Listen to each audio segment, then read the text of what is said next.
Ask the Heiress and the Rancher. Welcome, dear listeners, to a journey through time. Today I'm going to share with you a story that blooms like a wild rose in the desert, the narrative of Catherine Whitmore, a young woman who discovered that true wealth lies not in chests of gold, but in the courage to choose one's own destiny. A story of renunciation and encounter, where luxury transforms into simplicity, and simplicity reveals unimaginable treasures. This is a story about how genuine love can flourish in the most unlikely places, when two solitary souls meet under the infinite sky of the Old West. Before we begin, tell me in the comments, where are you watching from? What city, state, or country? I love knowing where our literary journey companions come from. And don't forget to leave your like and subscribe to the channel so you won't miss any of these heartwarming stories. Year 1877. Territory of New Mexico, near the border with Texas. Golden dust danced in the air like fragments of lost dreams when Catherine Whitmore felt her world collapse beneath the hooves of her chestnut horse.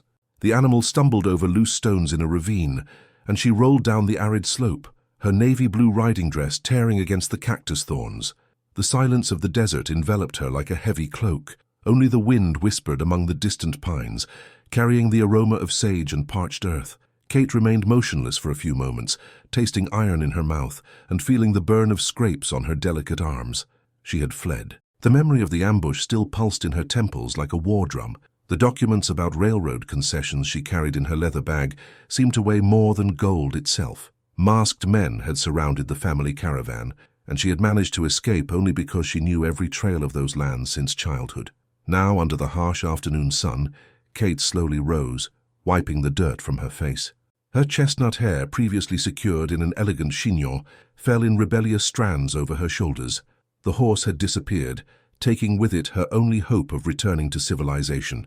It was then she heard the sound of approaching hooves. A man mounted on a black stallion emerged from among the rocks, moving with the caution of one who knows the dangers of the desert. His steel-blue eyes found hers, and for a moment, time seemed suspended like dust in the air. Silas McKinnon first saw the remains of a dress too fine for those wild lands. Then, a young woman with pale skin, marked by the sun, with green eyes that shone between determination and desperation. She wasn't crying, he noted. She wasn't begging. She simply watched him with a dignity that contrasted with her situation. What secrets would that young woman lost in the heart of the desert bring, and how would this forever change the silent solitude of his small ranch? The Pecos River Valley opened before Kate, like a painting rendered in ochre and olive-green tones. Silas McKinnon's house emerged from the landscape as if it had sprouted from the earth itself, wood darkened by time and adobe that held the color of twilight in its walls. Kate rode on the haunches of Silas's horse, feeling the heat emanating from the broad back of the man in front of her. He hadn't spoken much during the journey, only what was necessary to guide her on how to balance during the steep descent. His calloused hands held the reins with a firmness that transmitted a strange sensation of security. The ranch revealed itself gradually, a modest two-room house, a porch shaded by wooden beams, a stone well in the central courtyard. Some horses grazed freely in a nearby corral, their manes shining like silk under the filtered light of the clouds. Chickens pecked among the stones, and the distant lowing of some cows completed the rural symphony. Kate descended from the horse with careful movements, her muscles protesting against the ride. Her fine leather boots, with silver buckles, seemed ridiculously delicate on the packed earth of the courtyard. The contrast didn't escape Silas, who watched her discreetly while caring for his horse. "Are there no employees?" she asked, breaking the silence that had extended like a shadow between them. Silas stopped brushing the animal and looked at her with an indecipherable expression. His hands stopped mid-movement, and she noticed a scar that cut across his index and middle fingers of his right hand. "Here everyone takes care of themselves," he said simply. In that short response, Kate sensed a universe of differences between their worlds. The ranch breathed a solitude that was foreign to her, but there was something honest in that simplicity that made her heart beat differently. What lessons did that simple life hold, and would she be prepared to learn a new language of existence? The first days dragged like honey over rough stone. Kate woke to the crowing of roosters, missing the straw mattress and the absence of the damask curtains from her room in the Whitmore mansion. Light entered raw through the small window, tinting everything golden and making her feel as if she were inside a painting. Silas prepared coffee before dawn, a dark and strong liquid that burned the throat but warmed the chest. Kate watched him in silence, noting how he moved through the kitchen with economical and precise gestures. Each utensil had its exact place, each movement a clear purpose. On the third day, when she waited for him to serve her coffee, Silas simply looked at her with those blue eyes that seemed to read her soul. "The kettle is on the stove," he said, returning to his tasks. Kate felt blood rise to her face. Never in her life had she prepared her own drink. In the family mansion, Margaret, her mother, had always insisted that a lady should never occupy herself with domestic tasks. But there, in that universe reduced to essentials, etiquette rules seemed as distant as the stars. Her fingers, accustomed only to leafing through books and embroidering, trembled as she held the heavy kettle. Coffee spilled over the wooden table, and she felt clumsier than a child. Silas didn't laugh or show impatience. He simply extended a clean cloth to her, and in that simple gesture, there was a gentleness that touched something deep in her chest.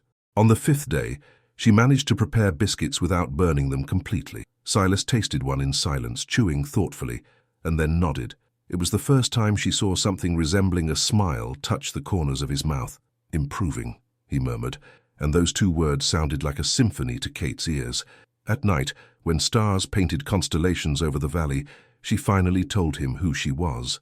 The name Whitmore made something contract in Silas's eyes, but he only continued polishing the leather saddle, his hands working in the slow rhythm of one who knows patience.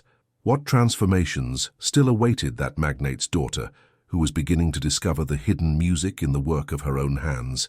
On the morning of the 10th day, the valley dawned quieter than usual. Even the birds seemed to whisper their songs, as if they knew something was approaching with the wind that came from the desert. Kate was learning to milk the spotted cow when Silas appeared at the stable door, his face tense as dried leather. In his hands, the rifle she had seen only once leaning against the kitchen wall. "Go to the house," he said, in a low voice, "and stay away from the windows." She didn't question. She had already learned to trust the wild instinct that Silas carried like a second skin. She ran to the house, her heart beating like a war drum in her chest, while hiding behind the simple curtains of the living room. 5 men emerged from the woods like dark spirits, riding slowly, with the predatory confidence of those who know their prey. The leader, a man with graying beard and a scar that cut across his left face, descended from his horse with calculated movements. Kate recognized Crowley, the same man who had commanded the ambush on her family's caravan. Her fingers instinctively pressed the leather bag where she kept the railroad concession documents, papers worth more than all the gold in the territory. Silas emerged from the stable's shadow like a ghost, his rifle pointed at the ground but ready. The conversation developed in low tones, words that Kate couldn't distinguish, but whose weight she felt in the thick morning air. The moment exploded into movement. Silas threw himself behind the wooden trough at the exact instant when gunshots cut through the silence like stabs. The echo bounced through the mountains, and Kate saw her savior disappear in the confusion of gunpowder and screams. When silence returned, heavy as a shroud, she found Silas sitting against the stable wall, a dark stain spreading across the leg of his pants. The bandits had disappeared, leaving only traces of their passage and a silent promise of return. Kate ran to him, her hands trembling over the wound. The blood was warm between her fingers, real as the earth under her knees. Would she be capable of returning the care he had given her, or would she discover she was still just a spoiled young woman playing at being strong? Kate's hands trembled like leaves in the wind while she tore strips from her own skirt to improvise bandages. The navy blue fabric, once a symbol of her elegance, now transformed into an instrument of care. Silas watched her with half-closed eyes, trying to maintain consciousness while she cleaned the wound with boiled water and the few medical knowledge she had acquired during the cholera epidemic that devastated Denver the previous year. "You don't need to," he began, his voice hoarse. "Be quiet," she whispered, surprising them both with the firmness of her tone. For 3 days and 3 nights, Kate didn't leave Silas's side. She slept in a chair beside his bed, waking at the slightest moan to check the fever that came and went like tides. Her hands learned to change bandages, to prepare herbal teas that the Mexican neighbor's wife, Señora Herrera, had taught her through gestures and words in Spanish. On the 4th day, when Silas finally managed to sit without dizziness, he found her in the kitchen preparing a stew.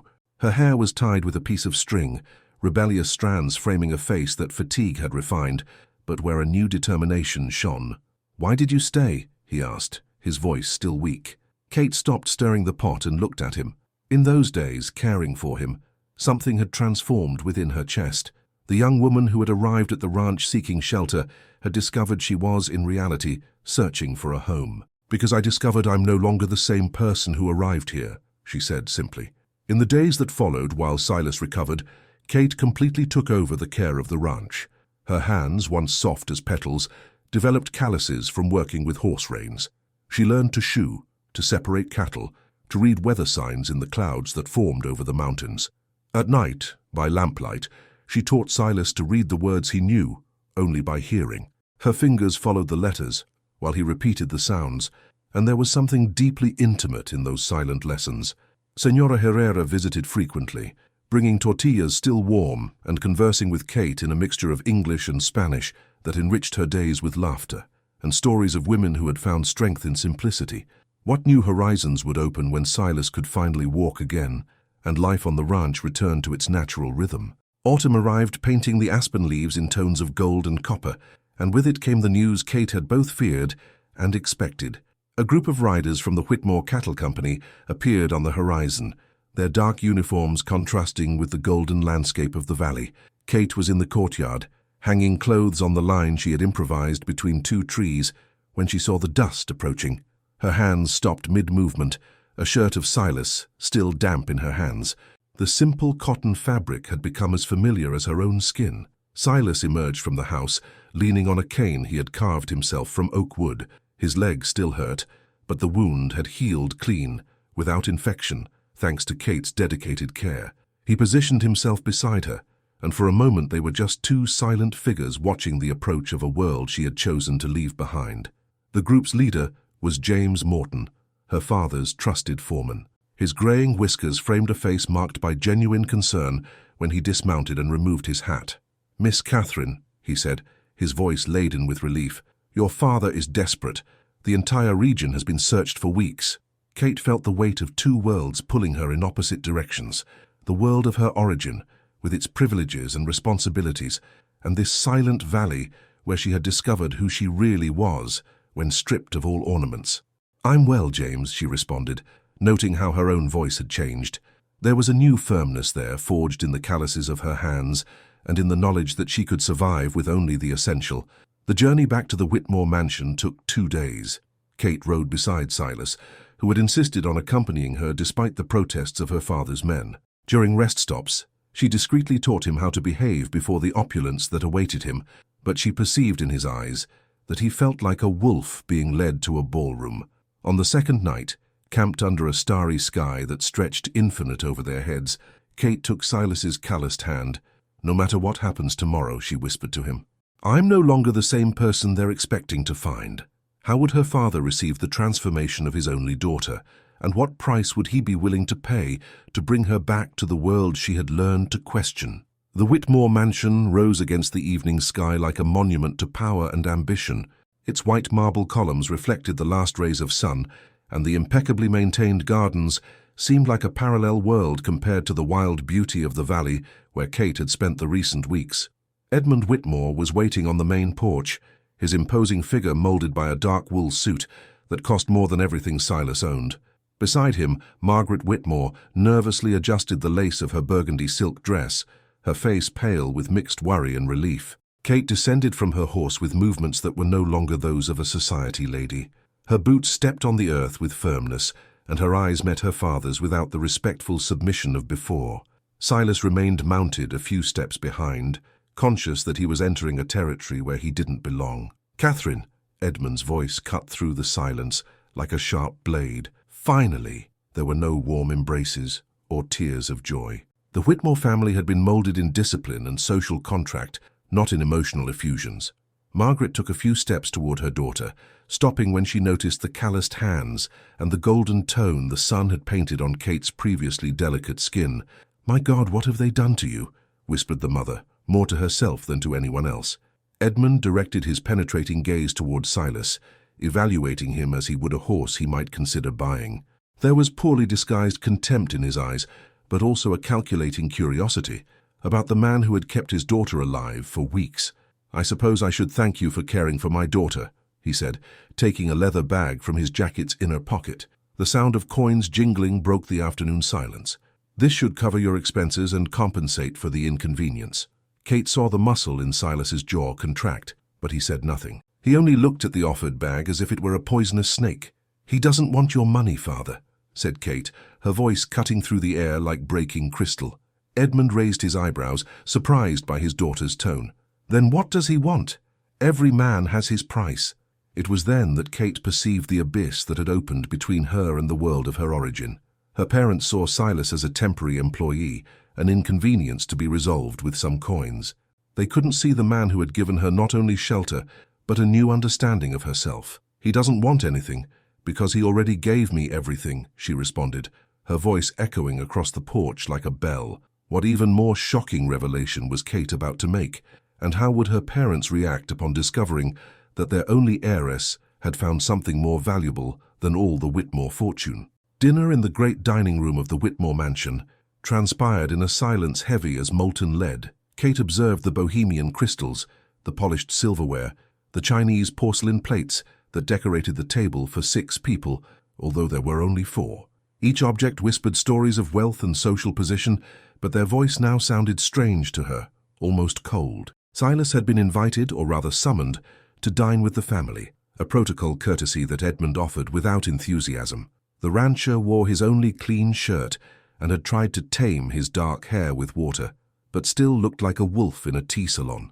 His hands, accustomed to rough work, held the silver utensils with excessive care. "Catherine," Edmund began, meticulously cutting a piece of roasted meat. "Thomas Blackwood arrived from Denver yesterday. He's anxious to resume the wedding preparations." Kate almost choked on the wine. Blackwood, the banker her father had chosen for her, a 40-year-old man with calculating eyes and smiles that never reached the heart. She had completely forgotten the arranged union, as if that life belonged to a different woman. "There will be no wedding, father," she said, delicately placing her fork on the plate. The silence that followed was absolute. Margaret let out a small sigh, as if she had received a physical blow. Edmund stopped chewing, his eyes narrowing until they became 2 dangerous slits. "Pardon?" His voice was low, controlled, more terrifying than if he had shouted. Kate breathed deeply, smelling the perfume of garden roses that entered through the open window. It was autumn, but the late roses still bloomed, stubborn and beautiful in their resistance to winter's arrival. "I discovered I'm not the woman you raised to be your successor," she said, each word heavy as gold. "I learned I can live with much less and be much happier." Edmund's fist hit the table with enough force to make the crystals tinkle like alarm bells. "You are a Whitmore. You have responsibilities, obligations. You can't simply decide to become a peasant." Kate rose slowly, the erect posture she had learned in years of etiquette classes now serving a different dignity. "I can, father, and I will." Margaret began to cry silently, tears rolling down her pale cheeks. "Catherine, my dear, you don't understand. Without the inheritance, without the marriage, you'll have nothing." "I'll have everything," Kate replied, looking through the window toward the distant mountains where Silas had shown her a different way of existing. "I will have chosen my own life." Silas remained silent during the entire discussion, but his eyes never left Kate's face. When she turned to him, she saw there something that not all the Whitmore gold could buy: true love without conditions or contracts. "I'll leave tomorrow at dawn," she announced. "I'll take only what's mine by right, my horse and the clothes I wear." Edmund stood up, his imposing height casting a shadow over the table. "If you leave this house, Catherine, you won't be welcome back." "There will be no inheritance, no place for you in this family." Kate smiled, and it was the first genuine smile she had given since entering that house. "I understand, father, and I accept."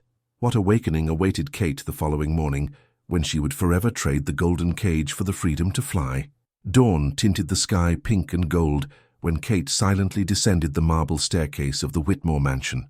In her hands she carried only a small leather travel bag containing her simplest clothes and some books she couldn't leave behind. She had changed from the silk dress to a riding outfit in sturdy fabric, and her hair was tied back with a simple ribbon. Margaret waited for her on the porch, wrapped in a light blue cashmere shawl that enhanced the pallor of her face. She had cried throughout the night, her swollen eyes revealing the extent of her anguish. "Catherine," whispered the mother, extending a small velvet bag. "Some jewels that belonged to your grandmother. You might need them." Kate hesitated, then gently closed her mother's hands over the bag. Keep them for a daughter who can honor them properly. I found other riches." Margaret tried to smile, but tears returned to flow. "You were always different from other girls. Even as a child, I should have realized this day would come. You taught me to be strong, Mother. You just didn't expect me to use that strength to choose a different path from what you planned for me." In the stable, Silas had already saddled Kate's horse, a chestnut mare named Esperanza, a gift for her 18th birthday. The animal whinnied softly upon seeing her, as if sensing the importance of that moment. Edmund appeared at the stable door when Kate was about to mount. His face was a stone mask, but she knew that man enough to perceive the struggle he waged against his own emotions. "You can still change your mind," he said, his voice hoarse. "I can," Kate agreed, adjusting the reins. "But I won't." Father and daughter looked at each other for a long moment, two strong wills recognizing each other mutually. Then Edmund stepped back, and Kate knew that despite everything, there was something like admiration shining in his eyes. The journey back to the valley passed in relative tranquility. Kate and Silas rode side by side, following paths she now knew like the lines of her own palm.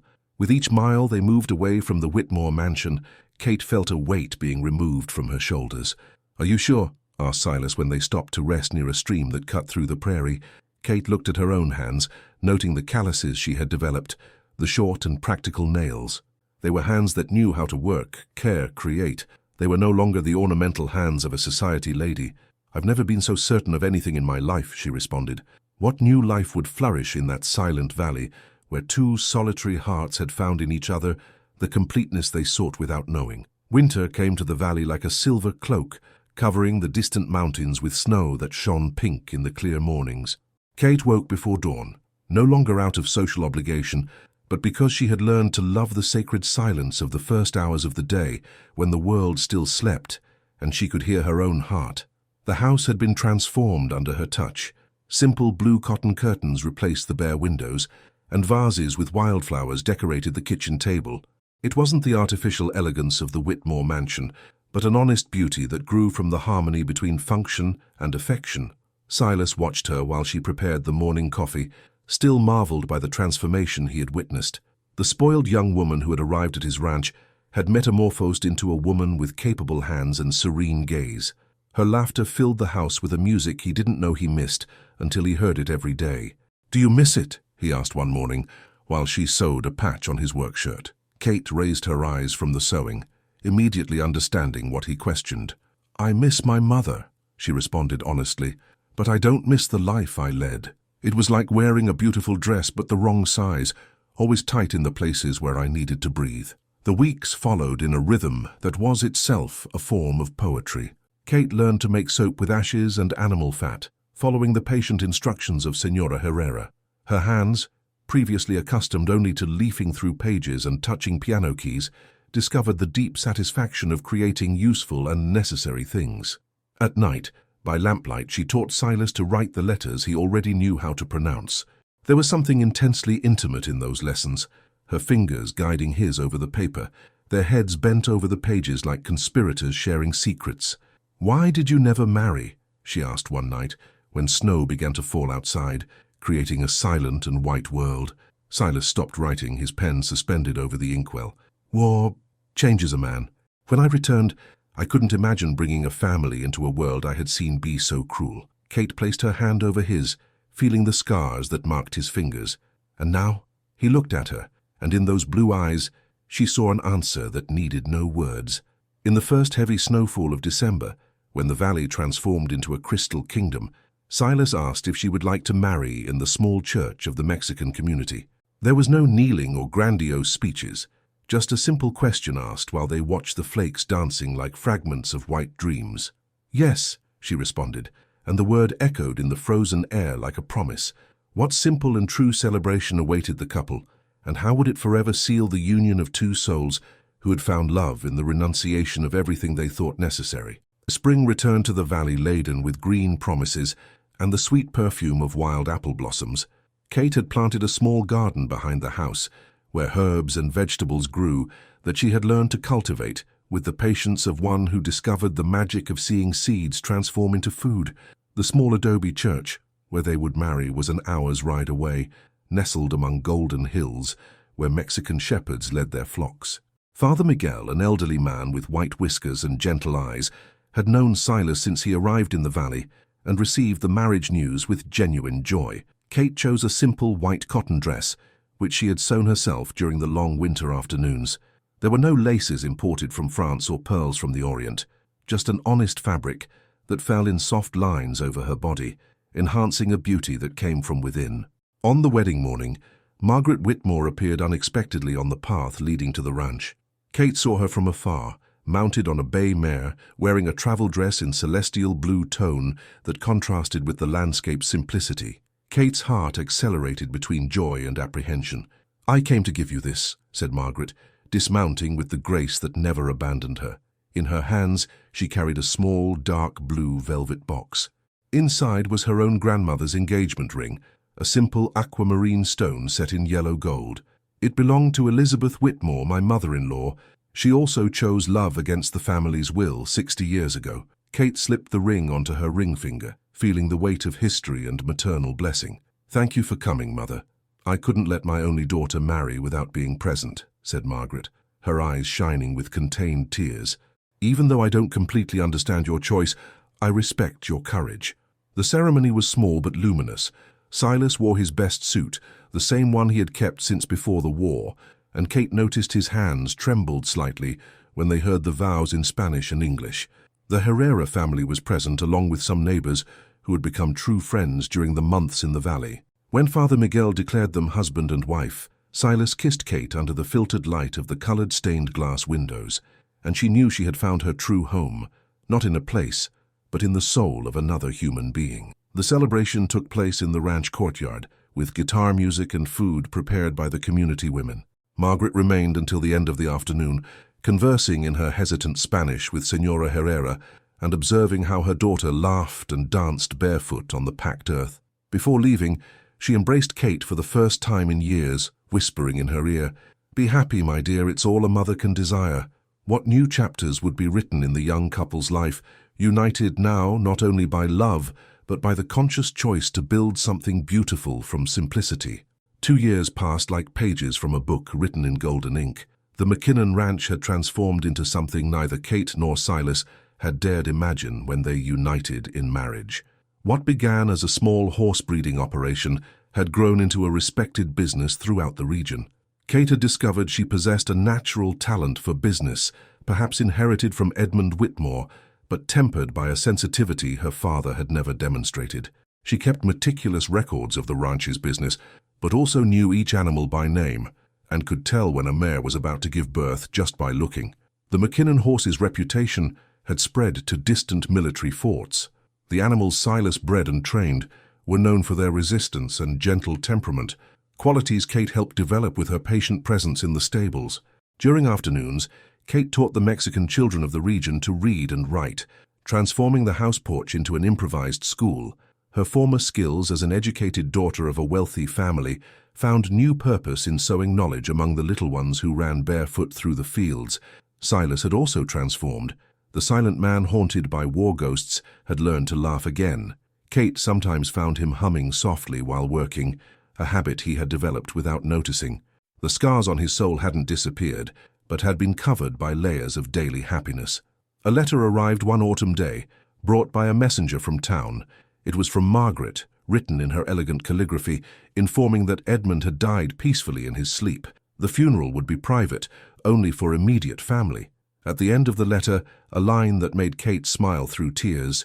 He kept a newspaper clipping about the McKinnon Ranch's successes. I believe he was proud, though he never admitted it.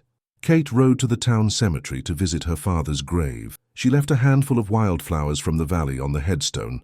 Not the cultivated roses he appreciated, but the small yellow daisies that grew freely in the fields.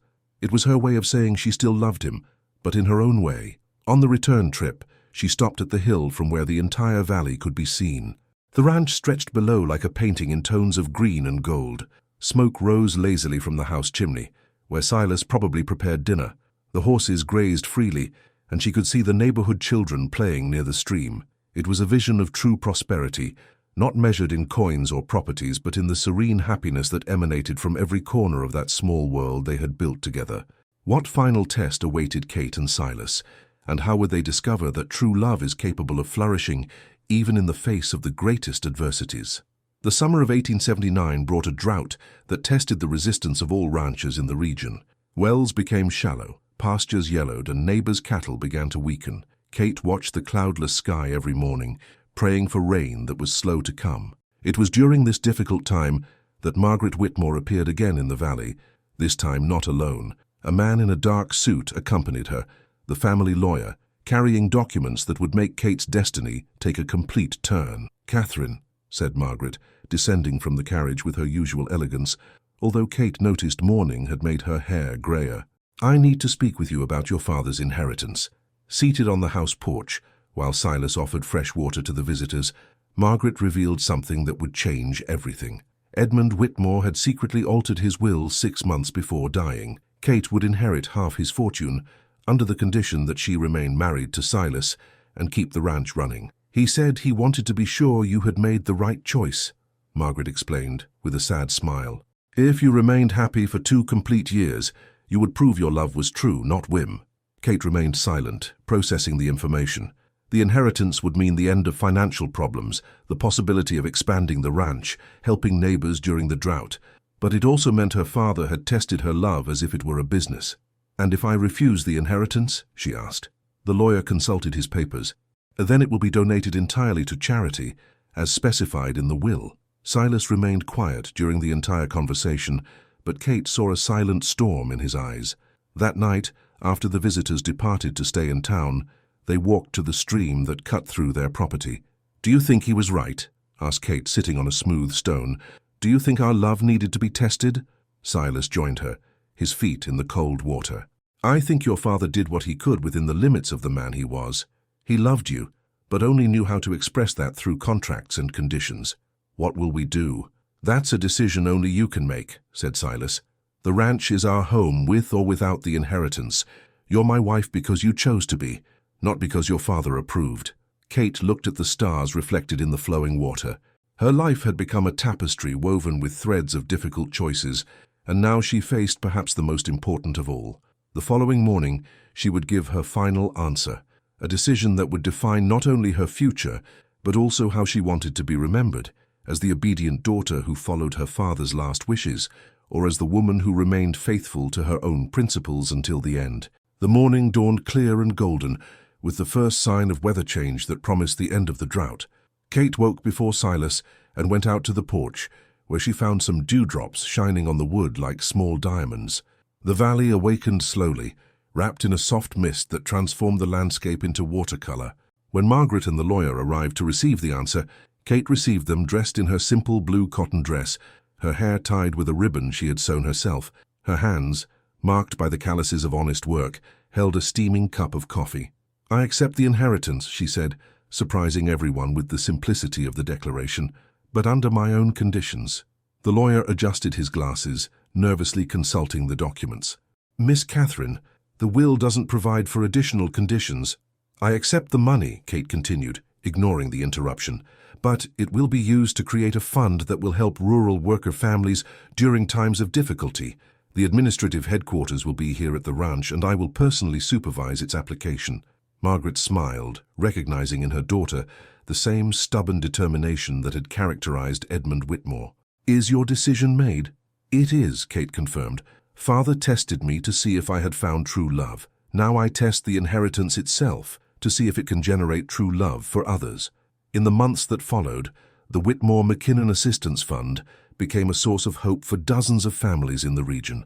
During droughts, the fund provided water and feed for cattle. During harsh winters, it provided firewood and food. Kate used her business knowledge to manage the resources, while Silas used his understanding of rural needs to identify where help was most needed. 5 years later, in 1884, Kate was on the porch watching her 2 young children play in the courtyard, Edmund, named in honor of the grandfather he never knew, and Elizabeth, who carried the name of the great-grandmother who had chosen love over social conventions. Silas approached from behind her, embracing her while they watched the children chase chickens in clumsy circles. His hair had gained some gray strands, and expression lines marked the corners of his eyes, signs of a life lived in fullness. "Do you regret it?" he asked, the question referring not only to the inheritance, but to the entire cascade of choices that had led them to that moment. Kate leaned back against his chest, feeling the firmness of muscles developed through years of hard work. The valley stretched before them, green and prosperous, dotted with houses of neighbors who had become chosen family. On the horizon, mountains rose like eternal guardians of their small earthly paradise. "Never," she whispered. "I discovered that true wealth isn't inherited, Silas. It's built, one day at a time, with the hands of those who choose to love more than to possess." The wind brought the aroma of wildflowers and fertile earth, and somewhere a guitarist played a melody that spoke of homes found and souls that had learned to dance to the rhythm of their own hearts. Kate had begun her journey as a prisoner of a golden cage and had discovered that true freedom wasn't in fleeing from everything, but in consciously choosing what was worth preserving and what deserved to be transformed.